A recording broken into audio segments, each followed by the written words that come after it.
On Iran, the Supreme Leader today said that U.S. attack could spark a regional war. Do you have any response to that, sir? Why wouldn't he say that? Of course you're going to say that. But we have the biggest, most powerful ships in the world over there, very close, a couple of days. And hopefully we'll make a deal. If we don't make a deal, then we'll find out whether or not he was right. President Trump responding as Iran's Supreme Leader came out of his bunker and warned any U.S. strike on the region will spark an all-out regional war. It comes as the U.S. and Iran are reportedly preparing for talks in Turkey this week as the president hopes to strike a nuclear deal in the next few days. At least that's what he says. Hudson Institute senior fellow Rebecca Heinrich joins us now. Rebecca, do you think the president's really focused on a nuclear deal with Iran, or is there something else happening? I don't think that a nuclear deal is in the offing. I don't think it's the president's #1 priority at this point. Remember, Brian, we significantly degraded the Iranian nuclear program in Operation Midnight Hammer. And the only person in Iran who even has any authority over the nuclear program is the Ayatollah Khomeini. And he is not only mocking President Trump, but he's threatening the United States of America directly, saying that the United States needs to be, quote, held accountable. So, no, I don't think a nuclear deal is in the offing. I think President Trump is still getting all U.S. forces settled in the region. Of course, there's a massive amount of naval-powered air power already in the region, Brian. And I think that we're going to get some missile defenses ready to go where U.S. troops are deployed and within range of some Iranian ballistic missiles. But I think that there's still going to be a strike soon. It depends on this point what President Trump has in mind for what his targets are. So, Rebecca, I want people at home to see a map of all the proxies that Iran is financing, knowing their people are running out of water in the nation's capital, their food prices going through the roof, their diminished currency gets loses value by the day, but yet they're writing checks to all these horrible organizations who Israel says is violating the ceasefire. So there is a breaking point here where they're creating chaos in the Middle East. Their people are starving, rising up. They're slaughtering them in the streets. What is America's correct role here?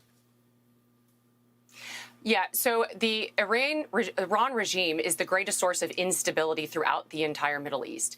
So you make a great point, Brian. I mean, Iran isn't just slaughtering its own people, which it is. President Trump made a very clear red line that if the Iran regime turns on its own people, that the United States would come to the aid of the people. We now know from credible reporting as many as 30,000 or more innocent young Iranians have been slaughtered by the Iran regime just in the last couple of weeks, Brian.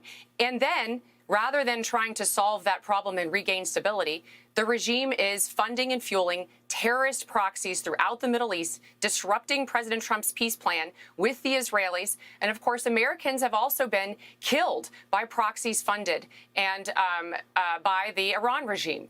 And so for President Trump, I think to finally push the regime over and let the Iranian people take control of their own country is a major strategic opportunity for peace and stability in the Middle East. And Saudi Arabia, Qatar, the UAE, Oman, and Turkey are scrambling, they say, to stop the U.S. from striking Iran.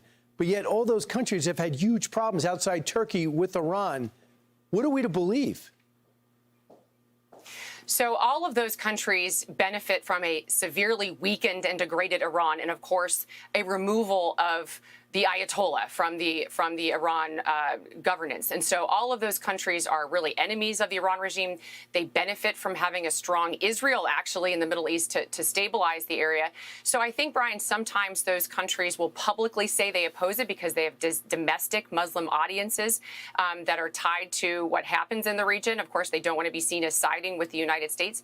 But I think their interests align with ours. Having a significantly weakened Iran regime is in the interest of all of those Gulf states and partners, especially for economics and trade and, of course, energy markets as well, Brian. It's in our national interest to make sure this regime goes. They've killed thousands of Americans, not just in the Iraq war and other terrorist activities. They threaten our president. They're targeting people in our country that they don't like Iranian journalists. This has got to stop. It can't stand. The people of Iran can't stand their leadership, and they've never been more vulnerable. Rebecca, I hope the president takes action. Thanks so much for joining us today.